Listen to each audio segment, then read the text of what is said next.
Chers amis, nous voulons parler de un thème qui est très important pour nous, c'est abîme. Maintenant, c'est quoi un abîme? Le mot abîme, le mot abîme apparaît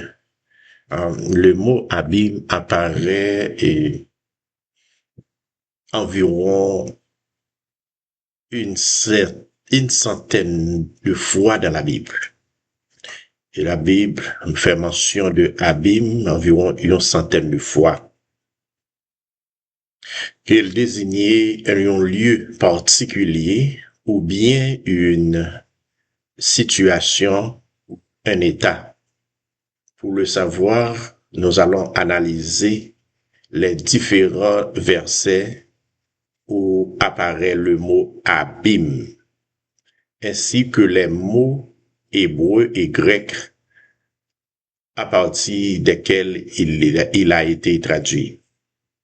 Donc, le thème abîme, vous le savez, donc, lui fait mention dans la Bible à plusieurs reprises. Les mots hébreux traduits par abîme, le mot traduit par abîme is Toran, Mesh, Metz, Sola, Abaddon, Mahamad, Amog et Tiwat. Toran est défini par profond, profondeur, lieu profond, abîme. Le profond, la mer. Il est généralement traduit par abîme ou en bas flot, lac. Ça, c'est la traduction, c'est pour le thème Tehon. T-E-H-O-W-N. Maintenant, pour Metsolah, M-E-T-S-O-W-L-A-H, Metsolah, est défini par la profondeur, le fond, la mer profonde, pour le fond. Il est généralement traduit par fond, fond, abîme, profondeur. Presque même définition avec Théorème. Et maintenant, Mahamad, qui est défini par profondeur, est généralement traduit par gouffre, abîme, fosse et profondeur. Mahamad, M-A-A-M-A-G-T.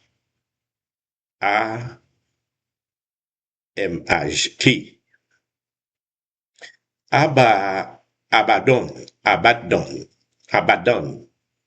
Et maintenant, il est défini par destruction, ruine, abîme. Il est généralement traduit par destruction. Donc, c'est pour vous dire que abîme, il y a un sens large. Maintenant, Amog, qui est défini par profond, mystérieux, profondeur. Il est généralement traduit par profond, du profond, caché, abîme. Donc, ces thèmes hébreux et grecs pour définir abîme. Sous là est défini profondeur de l'océan, profondeur, abîme.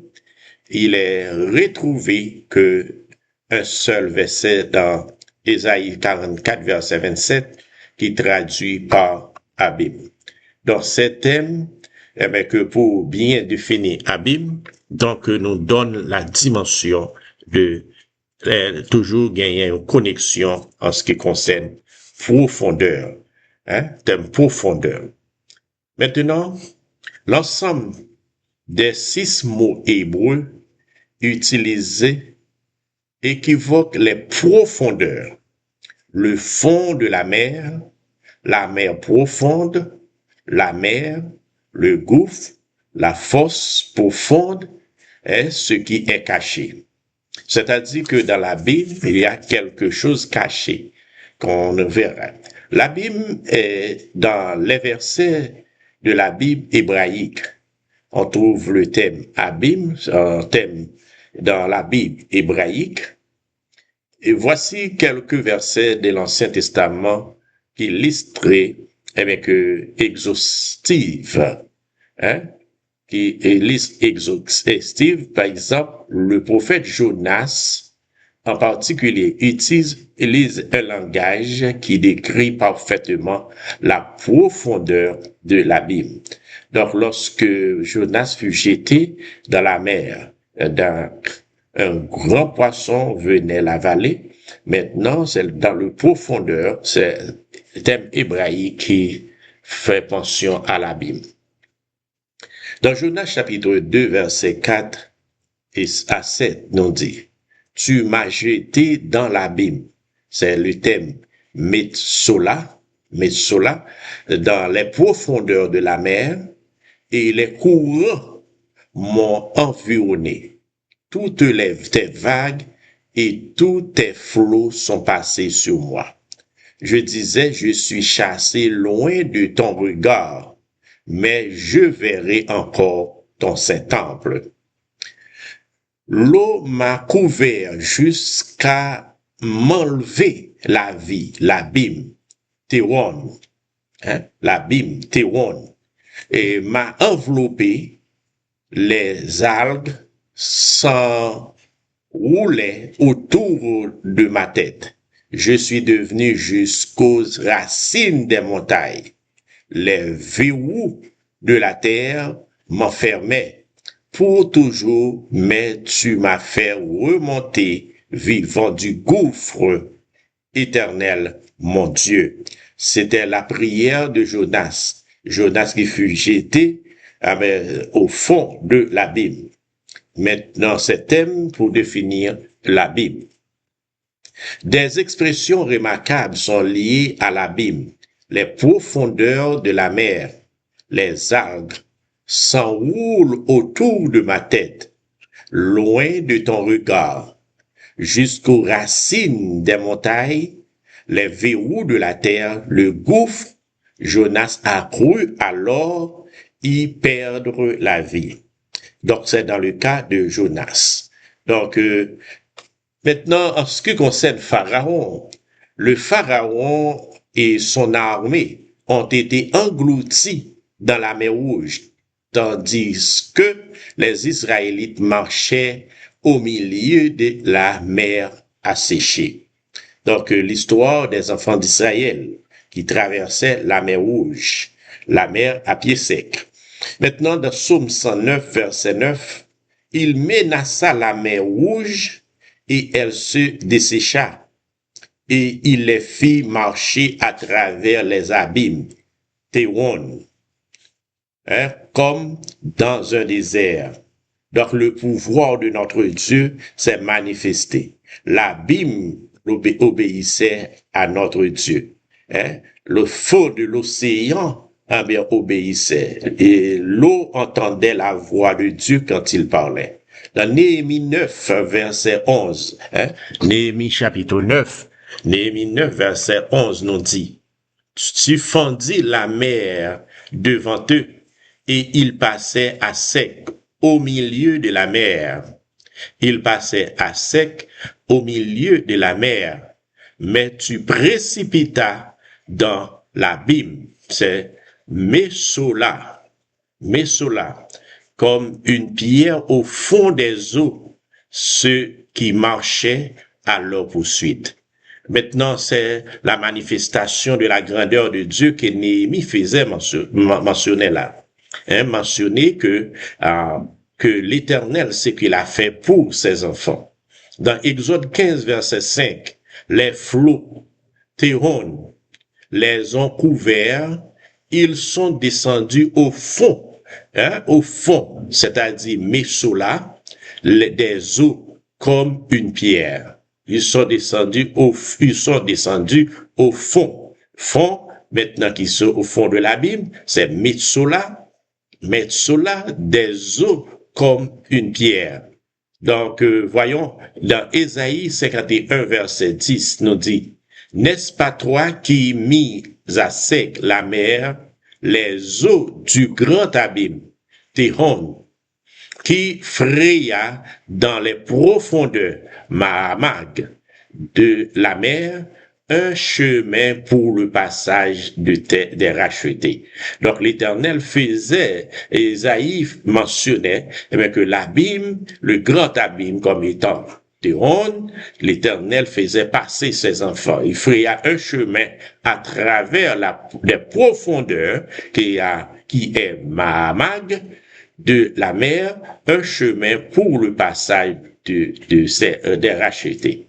Donc, c'est ce que faisait que l'Éternel. Donc, et lors de la création de la terre, l'abîme désigne les grandes étendues d'eau, les océans. L'abîme, que l'il traduit que l'ensemble désigne une grande étendue d'eau, et la terre était informe et vide, l'Esprit de Dieu se mouvait au-dessus des eaux. Dans Genèse chapitre 1er verset 2, la terre était informe et vide. Il y avait des ténèbres à la surface de l'abîme, Téhon, et l'Esprit de Dieu se mouvait au-dessus des eaux. Voilà le thème abîme. Maintenant, dans Proverbe 8, verset 28, lorsqu'il fixa les nuages en haut et que les sources de l'abîme, Téhon, jaillirent avec force. Toujours la manifestation de la grandeur de Dieu en ce qui concerne le thème abîme que nous considérons cet après-midi. Dans Psaume 33, verset 7, il amoncelle en un tas les eaux de la mer. Il met dans des réservoirs les abîmes, Téhon. Donc, il met dans des réservoirs les abîmes. Donc, les eaux de la mer. Dieu, que placé au l'agnon réservoir, l'agnon endroit sûr. C'est pour cela que nous avons constaté qu'il y a inondation, qu'il y a un pile de bagaille, mais il n'est pas capable de couvrir la terre parce que Dieu, les baillons, ont limite. Dieu, les tout-puissant. Dans Psaume 104, versets 5 et 6, il a établi la terre sur ses fondements. Elle ne sera jamais ébranlée. Et verset 6, tu l'avais couverte de l'abîme, tu l'avais couverte de l'abîme, Téhon, comme des vêtements, les eaux s'arrêtaient sur les montagnes. Donc, toujours le thème abîme, selon lui second. Maintenant, dans toujours Psaume 104, verset 6, il dit, tu l'avais couverte de l'océan, Téhon, comme d'un vêtement, l'eau recouvrait les montagnes. Donc, toujours dans le thème, nous considérons que la destruction de Tyr, considérons la destruction de Tyr, côté que il va le faire mention. Ézéchiel 26, verset 19, quand je ferai monter contre toi l'abîme, Téhon, et que les grandes eaux te couvriront. Dans Ézéchiel 27, verset 26, verset 19, c'est ce que nous voyons, toujours Téhon. Et maintenant, Ézéchiel 27, 34. Et quand tu as été brisé par la mer, quand tu as disparu dans les profondeurs, Mahamag, de l'eau, tes marchandises et toute ta population ont sombré avec toi. Toujours là, c'est ce que Dieu parlait de la destruction de Tyr, le roi de Tyr. Donc, nous aurons le temps de parler là-dessus. Maintenant, la chute de Babylone. Nous venons de voir la destruction de Tyr, que Dieu faisait mention dans Ézéchiel 26, verset 19, et aussi bien Ézéchiel 27, verset 34. La chute de Babylone, Ésaïe 44, verset 27. Je dis à l'abîme, sous là, dessèche-toi, je tarirai tes fleuves. Toujours dans la chute de Babylone. Nos péchés seront jetés au fond de la mer. Dieu ne s'en souviendra plus. C'est-à-dire pour montrer comment lorsque Dieu pardonne, lorsque Dieu nous guérit, nous transforme, et bien que nous délivre de nos péchés, Dieu jette au fond de l'abîme, au fond de la mer, nos péchés. Il fait bon, chers amis, d'accepter Jésus comme notre sauveur. Et maintenant, Michée 7, verset 19, il aura encore compassion de nous. Il mettra sous nos pieds nos iniquités. Tu jetteras au fond de la mer, tous leurs péchés. Au fond, Metsola, qui est fond, au fond de l'abîme, tu jettes nos péchés. J'ai été péché, nous, au fond de l'abîme. Donc, c'est pour vous dire, chers frères et sœurs, le thème abîme est très significatif à travers ces versets. Et maintenant, l'abîme aussi associé au désespoir et à la mort. L'abîme est aussi associé au désespoir quand il n'y a plus d'espoir, plus d'espérance et à la mort. Dans Psaume 130, verset 1er, du fond de l'abîme, Mahamag, je crie vers toi l'Éternel. Je crie vers toi l'Éternel. Ça, c'est le psalmiste. Selon d'autres traductions, du fond du gouffre de la détresse, des profondeurs de la détresse. Le thème abîme pourrait avoir le sens de détresse, de difficultés, des obstacles. Maintenant, dans Psaume 69, verset 3 et 16, j'enfonce dans la boue, Metsola, sans pouvoir me tenir. Je suis tombé dans un gouffre, Mahamag, et les eaux m'inondent. Aussi bien, verset 16, que les flots ne m'inondent plus, que l'abîme, Metsola, ne m'engloutissent pas, et que les forces, Mahamag, ne se ferment pas sur moi. Dans le verset 16, nous joignons trois thèmes, que hébreu qui fait mention là. Metsola, l'abîme, m'engloutissent, Mahamag, la force, ne se ferme pas sur moi. Et ensuite, nous joignons Metsola, qui c'est de la boue, j'enfonce dans la boue, qui c'est Metsola, et ensuite que l'abîme, Metsola also, et ne m'engloutisse pas, et que la force, Mahamag, ne se ferme pas sur moi. Donc là, nous allons joindre le psalmiste utiliser ces thèmes juste pour définir, pour montrer l'abîme. D'autres traductions utilisent le mot gouffre à la place de l'abîme, qui veut dire ça, c'est synonyme que rien. C'est un synonyme de l'abîme, on pourrait dire gouffre, profondeur, etc. Maintenant, dans Psaume 88, verset 7, il fait mention, tu m'as jeté dans une fosse profonde, dans les ténèbres, dans les abîmes. C'est Metsola. Et le thème hébreu, c'est Metsola, qui fait mention dans le second. Tu m'as jeté dans un gouffre profond, dans les ténèbres, dans les abîmes. Toujours Metsola. Le psaume 88, verset 12, parle-t-on de ta bonté dans le sépulcre, de ta fidélité dans l'abîme, Abaddon, qui est toujours lui second.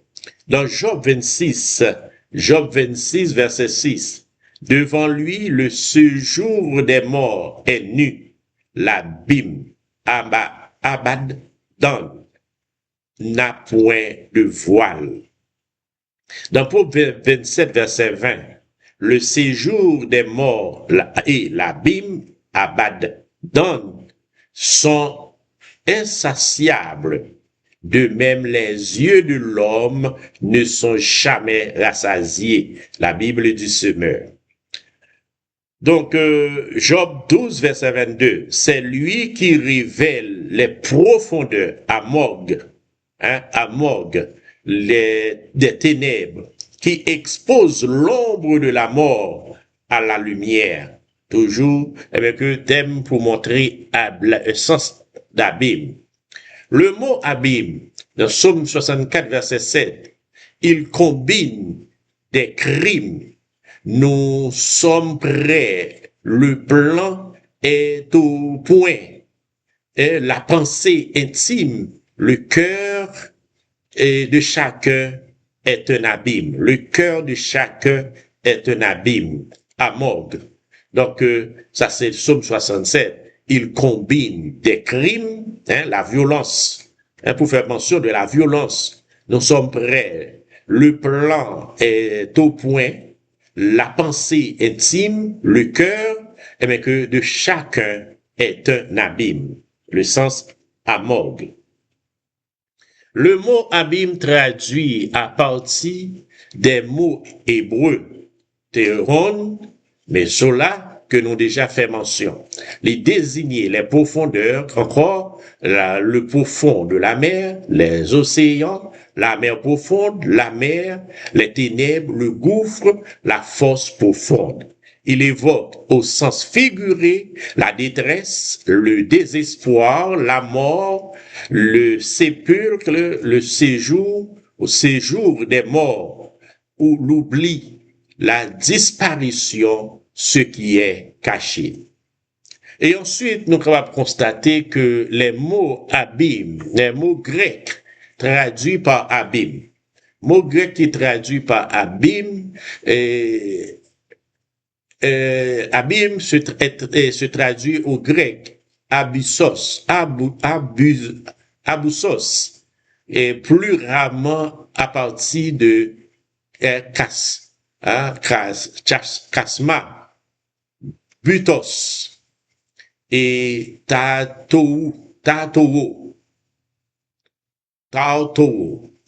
Abyssos est défini par l'abîme, la fosse, les commensurables profondeurs, l'infini, sans profond.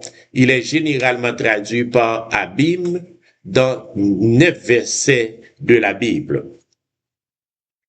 Maintenant, le grec abyssos dérive le mot abyssis. Abyssis. Abysses, les abysses, désignent les zones très profondes des océans, appelés aussi grands fonds océaniques ou grande profondeur. Le point de profondeur extrême est la fosse des Mariannes, à l'ouest de l'océan Pacifique, avec 11 000 mètres de profondeur. La zone abyssale, qui se situe au-delà de 4 000 mètres de profondeur, est caractérisée par l'absence totale de lumière, le grand froid et une haute pression. Donc, c'est toujours pour faire mention de l'abîme, abyssos. Et maintenant, kasma. Chaque kasma est défini par gouffre ou bien abîme. Kasma est défini par gouffre ou bien abîme. Il n'est retrouvé que dans un seul verset que nous pouvons considérer, Luc chapitre 16, verset 26, est traduit par abîme. Toujours le thème abîme. Luc 16, verset 26 nous dit, de plus, il y a un grand abîme, kasma, entre nous et vous, afin que ceux qui voudraient passer d'ici vers vous ou de chez vous vers nous ne puissent pas le faire. Abîme, eh bien qui marquait une distance. Butos, qui est défini par le profond, la profondeur de la mer elle-même, la mer profonde. Il est retrouvé que dans un seul verset de Corinthiens chapitre 11, le verset 26, est traduit par abîme et mer. De Corinthiens chapitre 11, verset 25, nous dit, trois fois j'ai été fouetté, une fois j'ai été lapidé, trois fois j'ai fait naufrage. J'ai passé un jour et une nuit dans la mer, Butos. Donc ça, l'apôtre Paul qui expliquait sa situation. J'ai passé un jour et une nuit dans l'abîme, qui c'est Butos. Donc, et l'apôtre Paul faisait mention de sa situation, des épreuves qu'il rencontrait et comment il a passé, à travers l'abîme. Mais Tatoo n'est retrouvé que dans un seul verset aussi, dans 2 Pierre, chapitre 2, verset 4, où il est traduit par abîme. 2 Pierre 2, verset 4. En effet, Dieu n'a pas épargné les anges qui ont péché, mais il les a précipités et enchaînés dans l'abîme. Eh bien, Dieu et pas épargner les anges qui ont péché. Eh bien, il les a précipités et enchaînés dans l'abîme, là où règnent les ténèbres, pour qu'ils y soient gardés en vue du jugement. Donc, là, c'est une constatation de grandeur, mon Dieu, que l'amour de Dieu, l'immuabilité de Dieu, si Dieu n'avait pas épargné les anges qui ont péché, maintenant, quand viendrait de l'homme qui refuse d'obéir à sa parole? Dans Abussos, dans les versets de la Bible grecque chrétienne, donc, dans le Nouveau Testament, il n'y a que 9 versets avec Abussos. La Bible désigne-t-il un lieu précis? Dans Apocalypse 9, verset 1 à 3, nous dit, le 5e ange sonna de la trompette, et je vis une étoile qui était tombée du ciel sur la terre. La clé du puits de l'abîme, Abussos, lui fut donnée. Elle ouvrit le puits de l'abîme, Abussos, et une fumée pareille à celle d'une grande fournaise monta du puits. Le soleil et l'air furent obscurcis par la fumée du puits. De la fumée sortit des sauterelles qui se répandirent sur la terre, et il leur fut donné un pouvoir comme le pouvoir qu'ont les scorpions de la terre. Toujours, mais que c'est que montait de l'abîme, Abussos. Maintenant, Apocalypse 9, verset 11. Elle avait pour l'ange de l'abîme, Abussos, qui s'appelle en hébreu Abaddon. Abaddon et en grec Apollyon. Abaddon et Apollyon. Donc, c'est-à-dire pour montrer que que ce thème, qui est-ce qui habitait dans l'abîme. Maintenant, nous retrouvons ici tout le langage symbolique de l'Apocalypse, un livre prophétique rempli d'images, de métaphores, de visions, tout comme l'étoile tombée du ciel, les sauterelles qui se répandent sur toute la terre. Maintenant, aux ordres d'un roi angélique, on peut supposer en toute logique que l'abîme aussi est symbolique. L'abîme, dans quelque sens, nous sommes capables de considérer le symbolique. Les bêtes effrayantes de l'Apocalypse. Là, Apocalypse 11, verset 7, quand ils auront fini de rendre leur témoignage, la bête qui monte de l'abîme, leur fera la guerre, les vaincra et les tuera. Donc toujours avec un sens prophétique de ce qui pourrait arriver à la suite. Maintenant que nous gagnons pour nous capables de planer là-dessus. Mais je dis, à thème que nous voulons considérer, c'est le thème abîme. Maintenant, Apocalypse 17, verset 8. La tête que tu as vue existait et elle n'existe plus. Elle va monter de l'abîme et s'en alla à la perdition. Les habitants de la terre, ceux dont le nom n'a pas été inscrit dès la création du monde dans le livre de vie, dans le livre de vie, se tourneront en voyant que la bête existait, qu'elle n'existe plus et qu'elle réapparaîtra. Maintenant, il est intéressant de constater qu'en Apocalypse 13, cette bête monte de la mer, monte de la mer, ce qui rejoint les versets de l'Ancien Testament reliant directement l'abîme à la mer ou aux profondeurs de l'abîme. Donc, c'est ce qu'on pourrait voir dans Apocalypse chapitre 13, verset 1er. Et il se tait sur le sable de la mer.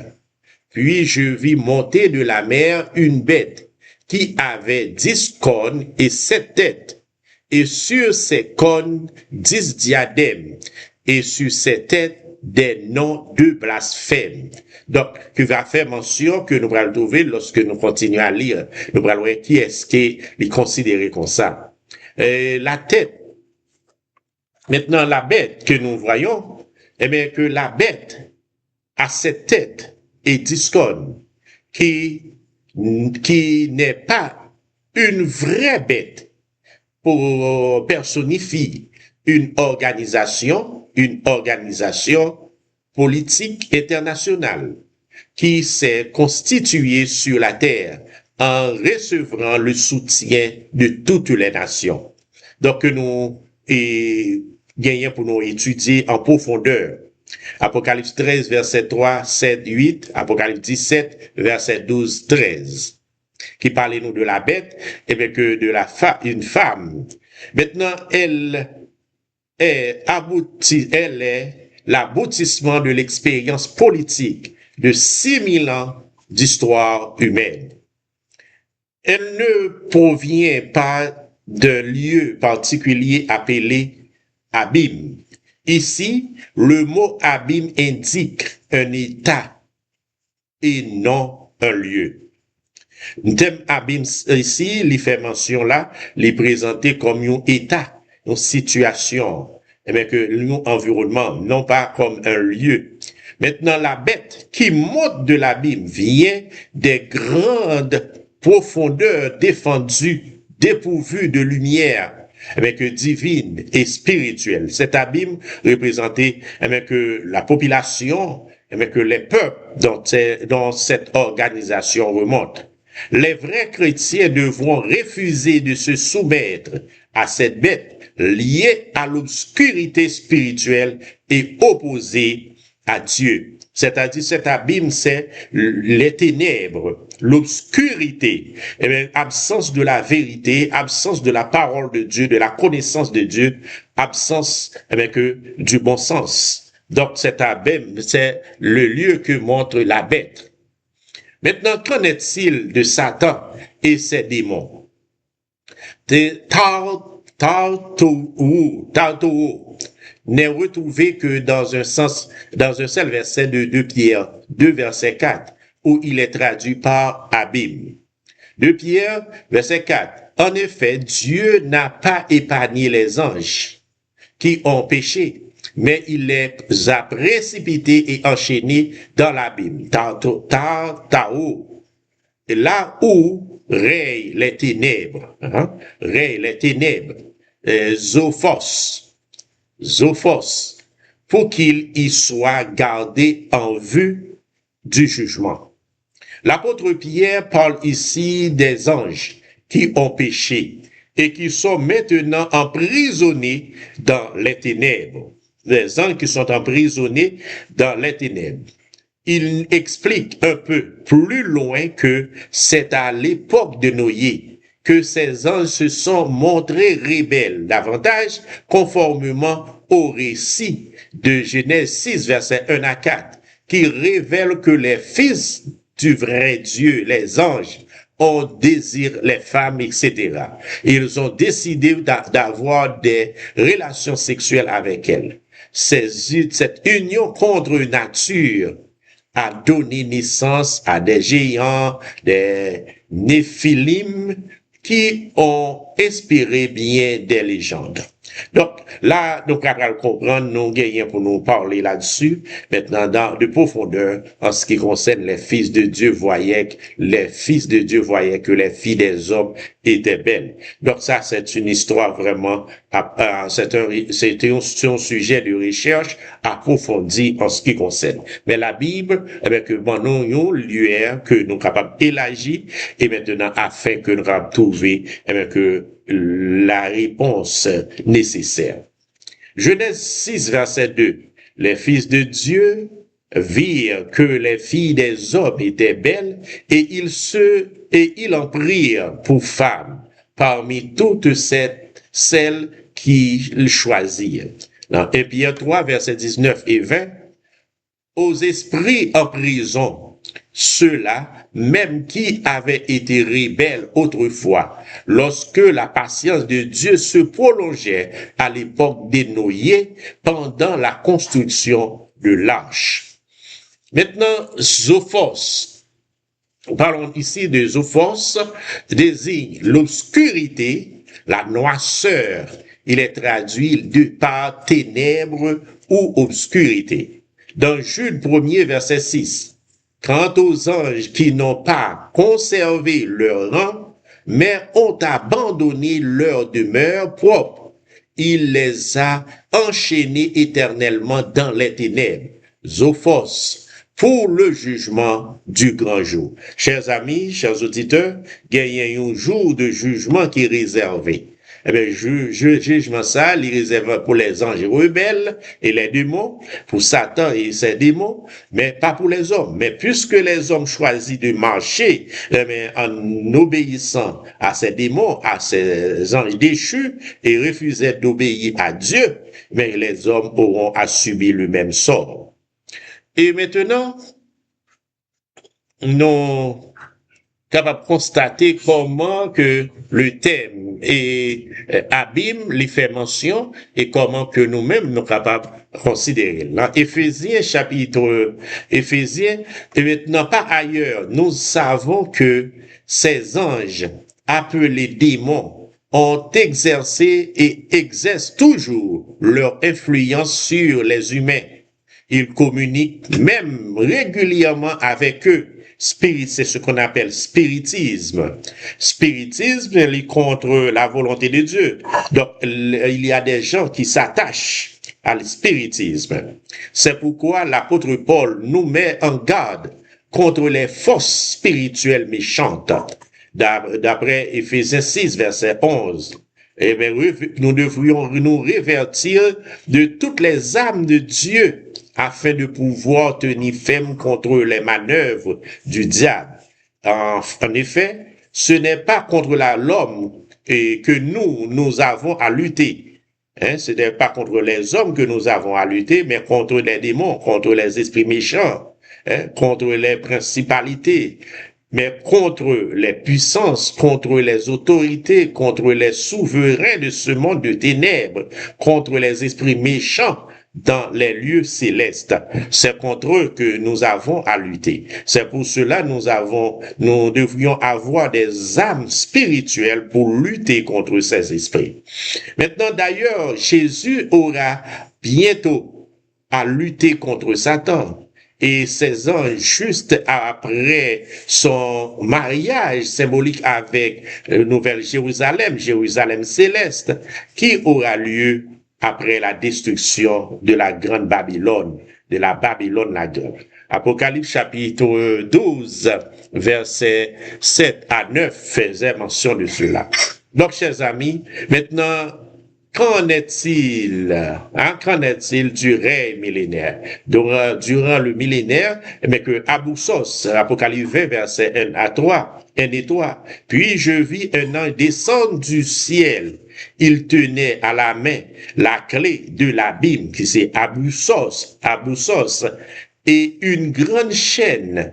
Il s'empara du dragon, le serpent ancien, qui est Satan, le diable Satan, l'enchaîna pour 1000 ans, et le jeta dans l'abîme, à Boussos. Il ferma et scella l'entrée au-dessus de lui afin qu'il néga plus les nations jusqu'à ce que les 1000 ans soient passés. Après cela, il faut qu'il soit relâché pour un peu de temps. Ça, c'est le jugement, c'est l'emprisonnement de l'ennemi, l'emprisonnement de Satan. Maintenant, c'est certain que Dieu réservait un jour, côté que le bral jeté lit dans la Bible. C'est cet abîme qui effraie tant les démons, l'abîme. Mais ça, c'est l'isolement, l'isolement, là où il n'y aura plus d'habitants pour persécuter, pour tenter plus de nations. Au 1er siècle, un pays gadaréen en face de la Galilée, un homme était possédé par de nombreux démons. Il vivait dans les tombeaux, dans les cimetières, sans vêtements, briser toutes les chaînes avec lesquelles on l'attachait. Et cet homme, en voyant Jésus, il se jette à ses pieds et lui dit d'une voix forte, « Que me veux-tu, Jésus, fils de Dieu très haut, fils du Dieu très haut?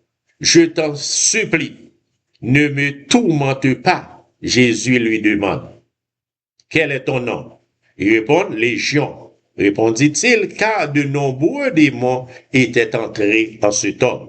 Et maintenant, cet homme qui possédait, il dit que est-ce que Jésus lui avait tourmenté avant l'heure?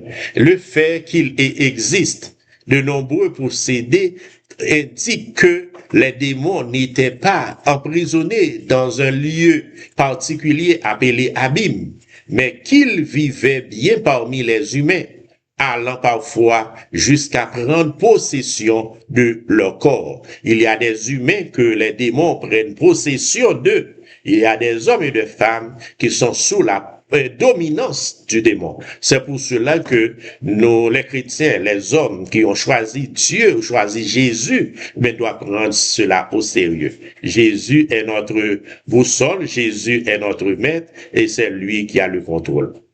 Maintenant, dans Luc 8, verset 31, il suppliait Jésus de ne pas leur ordonner d'aller dans l'abîme.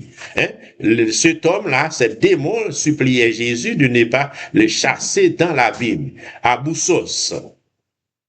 Donc, ils n'ont capable de constater, les démons savent que Jésus a bien plus de pouvoir qu'eux et qu'il emprisonnera Satan et ses anges pour les empêcher de nuire aux humains. Effrayés à cette idée, ils demandent à Jésus la possibilité d'entrer dans un troupeau de porcs qui se trouvait là. Donc, il demande à Jésus de les envoyer dans un troupeau de pousseaux, de cochons qui se trouvaient à l'endroit. Jésus le leur permet et le troupeau se précipite du haut de la falaise dans le lac. Les animaux s'y noient. Les démons sont-ils morts avec les porcs? Non. Les porcs, les cochons, ils ont mouru, mais les démons, qu'ils encore vivent et à dominer. Non, ce sont des esprits qui ne créent aucune chute. Le fait d'entrer dans un troupeau de porcs, animaux considérés alors comme impurs, a été une humiliation pour eux. Une humiliation pour eux. Jésus les a laissés libres mais ils ont été humiliés. Cet épisode a tellement emprisonné tous les habitants du pays, impressionné tous les habitants du pays. Maintenant, qu'est-ce qu'ils ont? Ils ont demandé à Jésus de laisser cet endroit. Et ils ont été saisis de frayeur et ont demandé à Jésus de partir. Donc, voyons l'humiliation que les démons ont subie de la part de Jésus. Donc, enfin, il reste à nous capables de constater dans le Nouveau Testament aussi on emploie le mot abîme. Le mot abîme, il emploie toujours dans le Nouveau Testament. Dans Romains 10, verset 7, qui descendra dans l'abîme, Aboussos, ce serait fait remonter Christ de chez les morts. Maintenant, comment comprendre ce verset? Prenons les deux versets qui précédaient. Toujours au Médit, verset 5 et à 7. En effet, Moïse décrit ainsi la justice qui vient de la loi. L'homme qui mettra ses prescriptions en pratique vivra en elle. Mais voici comment parle la justice qui vient de la foi. Ne dis pas dans ton cœur, qui montera au ciel. Ce serait en effet descendre Christ. Ou qui descendra dans l'abîme, ce serait faire remonter Christ de chez les morts. Maintenant, Paul parle de la loi de Moïse, que les chrétiens ne sont pas supposés suivre, que les premiers chrétiens ont des juifs et qui devaient plus observer. C'est-à-dire la loi cérémonielle, la loi des sacrifices, la loi des animaux qu'ils devaient offrir pour le pardon des péchés. Le mot abîme traduit à partir des mots grecs aboussos, kasma, boutos, tao, désigne la fosse, l'incommensurable profondeur, le gouffre, la mer, le profond ou la profondeur de la mer. Le grec aboussos dérive du mot abysse, qui désigne les grandes profondeurs ou grands profonds océaniques, caractérisés par l'absence totale de lumière, le grand froid et une haute pression. Maintenant, au sens figuré, l'abîme désigne un état d'abaissement, profond d'obscurité spirituelle, un éloignement abyssal de Dieu. Quelqu'un qui s'est écarté de Dieu, qui s'est éloigné de Dieu, qui est éloigné de la lumière de la parole de Dieu. Il y a des personnes qui se trouvent dans cette situation. Maintenant, plusieurs mots hébreux et grecs sont traduits par abîme.